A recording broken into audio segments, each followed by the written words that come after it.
Quando os hebreus e israelitas iriam sair do Egito, depois dos 400 anos de escravidão, Deus ia mandar a última praga, que era a morte do primogênito, no caso a 10ª praga.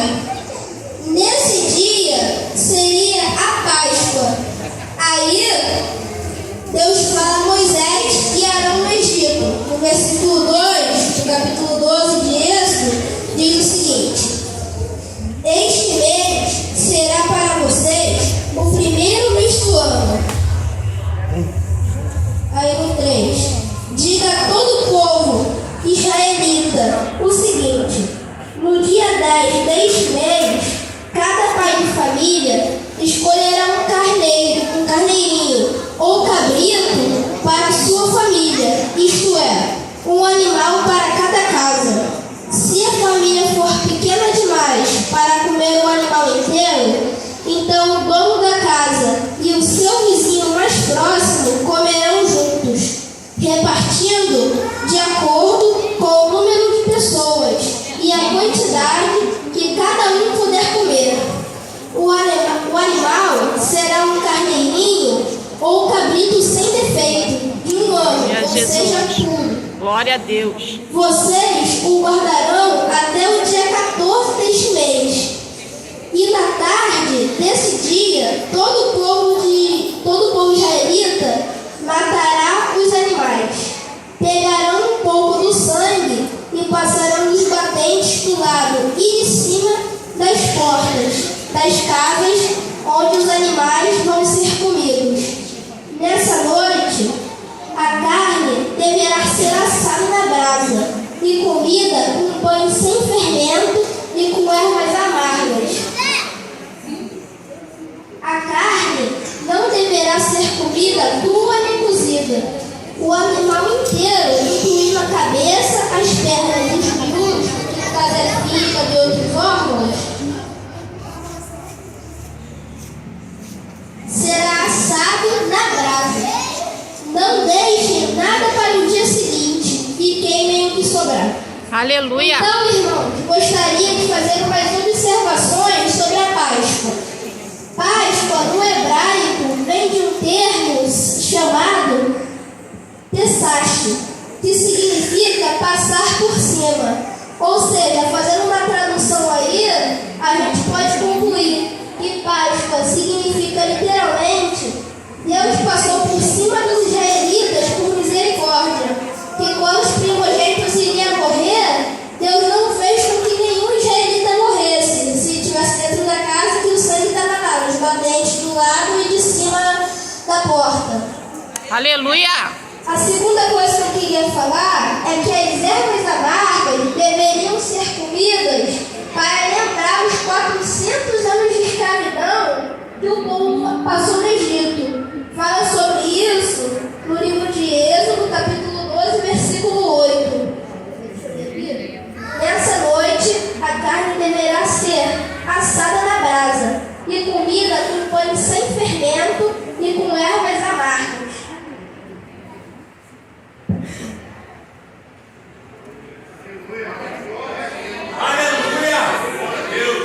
E aqui, irmãos, a gente também vê como que as coisas de Deus não é brincadeira.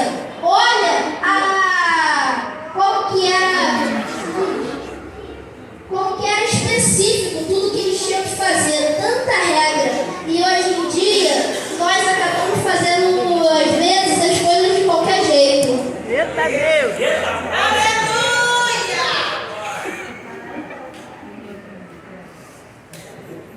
Aí teve a parte onde Jesus, aí lá no livro de Lucas,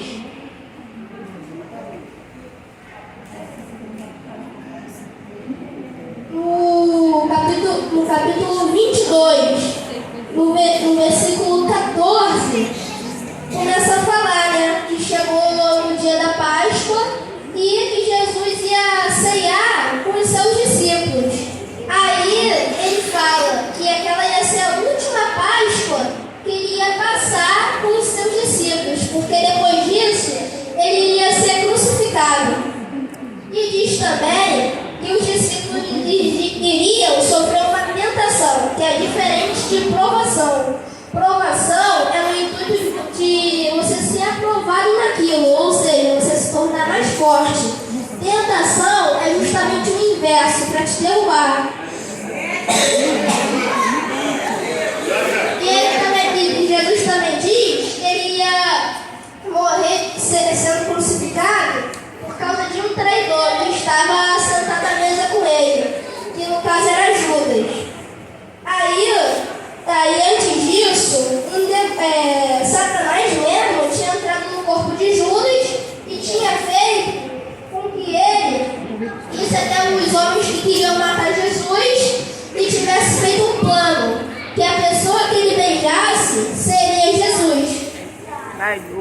Aí aqui tem mais uma observação que eu fiz, que na última ceia de Páscoa foi um dia antes de Jesus ser crucificado, pois ele ia ser o sacrifício perfeito e definitivo. Aleluia! O carneirinho que tinha que ser sacrificado, sem defeito e de 1 ano de idade, também era puro. Ou seja, o sacrifício perfeito e definitivo é algo puro, sem nenhum pecado. Glória a Deus!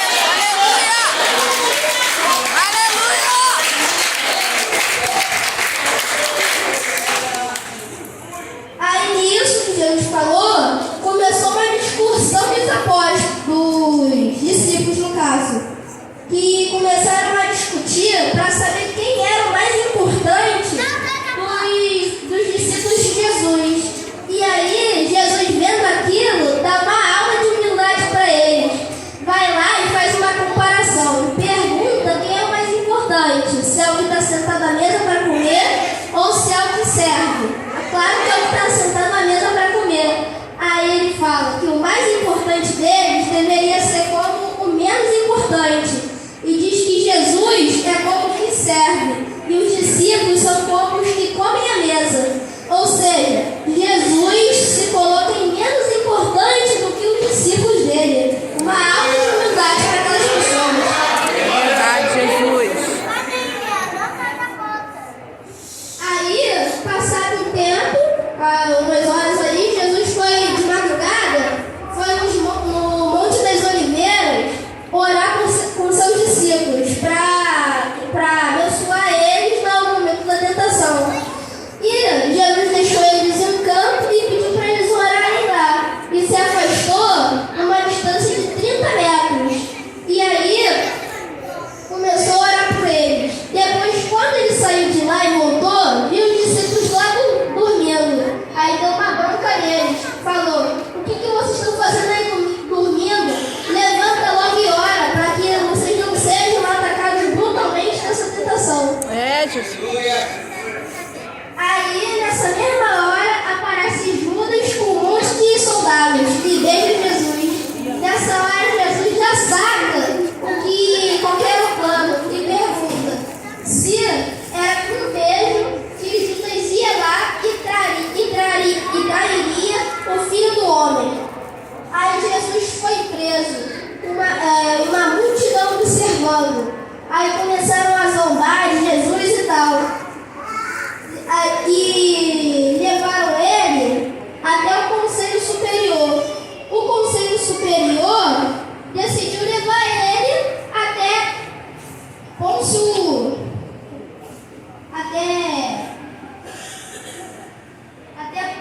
Pilatos. Aí aqui tem algumas observações que eu ia fazer. Quando Jesus é crucificado, o cordeirinho que as famílias deveriam matar é substituído pelo pão e vinho, criando a Santa Ceia. Alguns versículos falam disso, como em Lucas capítulo 22, versículo 20, Mateus capítulo 26, versículo 28, Lucas capítulo 22, versículo 19 e Coríntios capítulo 11, versículo 26. Esses capítulos aí, versículos, falam sobre a Santa Ceia e de como ela surgiu. Aí, também na parte onde ele está ceando com os discípulos, ele vai e chama Pedro, que é a mesma pessoa que Simão. Alguns confundem, porém o nome dele era Pedro Simão, se não me engano. Aí Jesus às vezes chamava ele pelos dois nomes. oramos justamente por ele. Talvez ele devia ser um dos mais fracos de fé ou algo do tipo. E aí podemos ver que às vezes fazemos alguns juramentos que não podemos cumprir. Pedro vai lá e diz que está pronto para ser preso e morrer junto com Jesus. Jesus vai lá e afirma que antes que o galo cantasse, ele ia negar de conhecer Jesus 3 vezes. E tem uma observação muito interessante a se fazer nessa parte. O canto do galo, na verdade, era quando as tropas que protegiam a casa de Pôncio Pilatos, que era o governador de Roma na época, revezavam a partir de 3 horas da manhã. E eles, para anunciar isso, tocavam uma trombeta, que o nome era em latim, chamado galinício, o que significa o canto do galo, ou o cantar do galo. Aí na Bíblia fala traduzido, o canto do galo. Eu já vi em vários lugares, desenhos, filmes, sempre apareceu um galo cantando, mas na verdade era a trombeta que os soldados tinham, e eles tocavam para anunciar. Aleluia! Glória a Deus!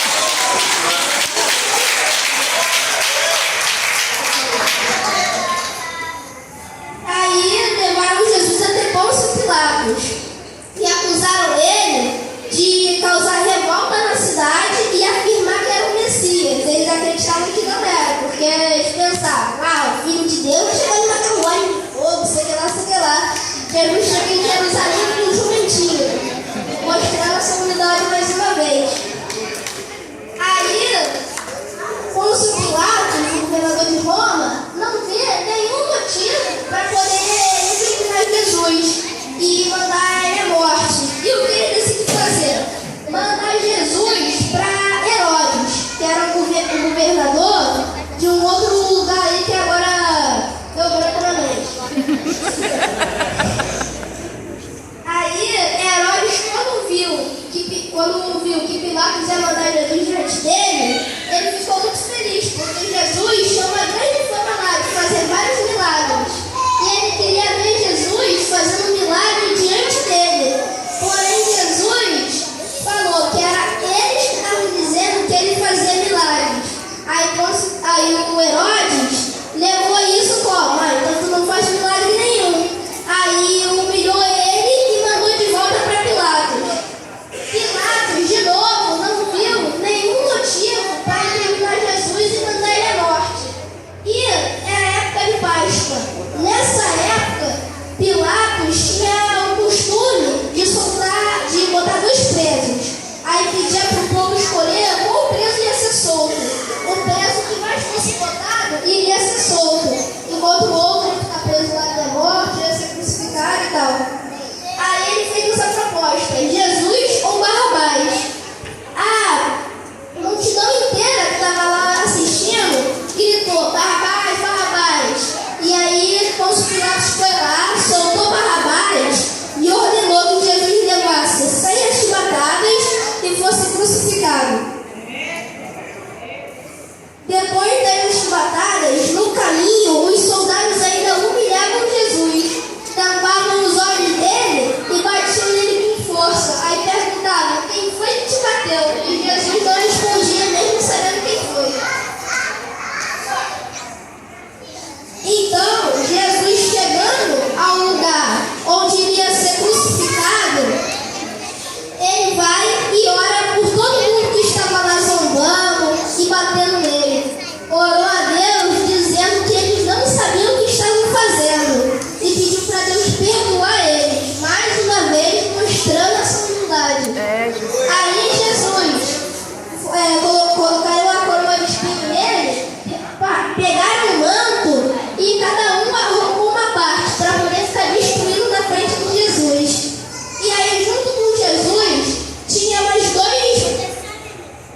Ele falou: nem na morte você respeita o Filho de Deus. Para de atacar ele. Esse homem não fez nada para estar aqui. Nós sim fizemos e merecemos pagar pelos nossos crimes. Mas ele não fez nada. E aí vem uma das melhores partes para mim, que é quando ele vai e fala com Jesus, para quando entrasse no reino dele, não se esquecer do homem que estava à esquerda dele, que no caso ele estava falando. E aí Jesus foi lá e disse: hoje mesmo você estará no paraíso junto comigo. Glória a Deus, amém, Jesus.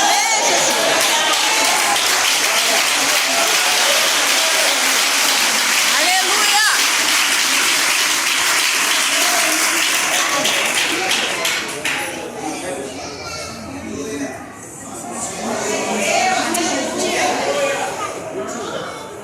Aí Jesus morreu e havia um homem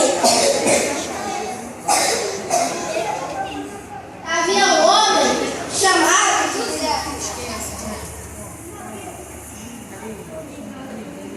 José, e ele fazia parte do conselho superior, mas não gostou nem um pouco do que eles tinham feito, porque ele era um homem justo e correto, e pediu o corpo de Jesus emprestado. Deram o corpo para ele. Ele enrolou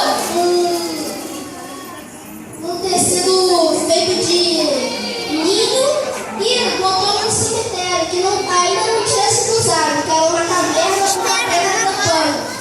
Botou ele lá.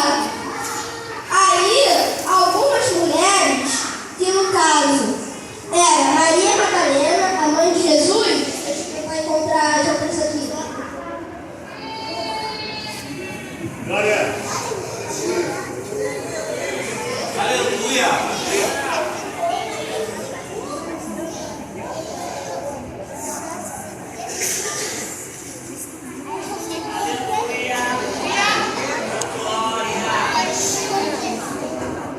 Eu não estou conseguindo encontrar aqui, mas no caso era Maria Madalena, Maria e tinha mais uma outra mulher que era amiga delas. Elas tinham preparado perfumes e essências para poder botar lá no cemitério onde Jesus estava. E elas foram, mas encontraram a pedra que tampava a entrada do cemitério aberta. E quando entraram, não viram ninguém no cemitério. Saíram de lá e apareceu dois anjos a elas. Elas ficaram com medo e encostaram logo o rosto no chão. E eles perguntaram: por que vocês estão procurando vivo no meio dos mortos? Jesus ressuscitou e está vivo junto conosco.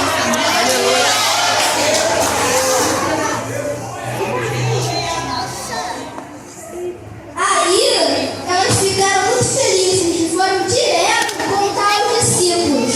Porém, eles não acreditaram e acharam que ela estava falando bobagem. Porém, passado um tempo, Jesus foi lá e apareceu a eles, mostrando as mãos e os pés com buracos. Aí, eles finalmente viram que Jesus realmente tinha ressuscitado. Mas nesse momento, Jesus foi e desapareceu.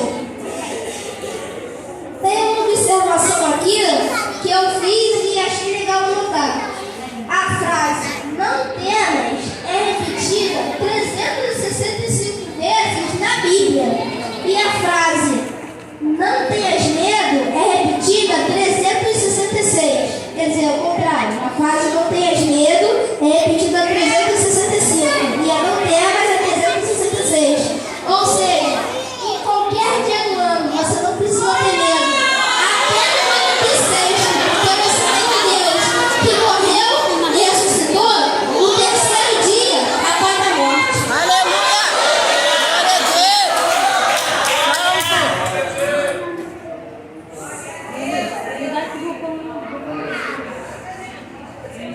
E depois disso, Jesus subiu e de fato foi levado para o céu. E agora está junto com o Senhor.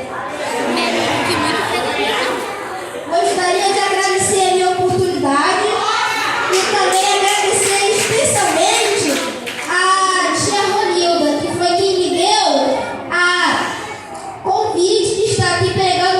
Aleluia.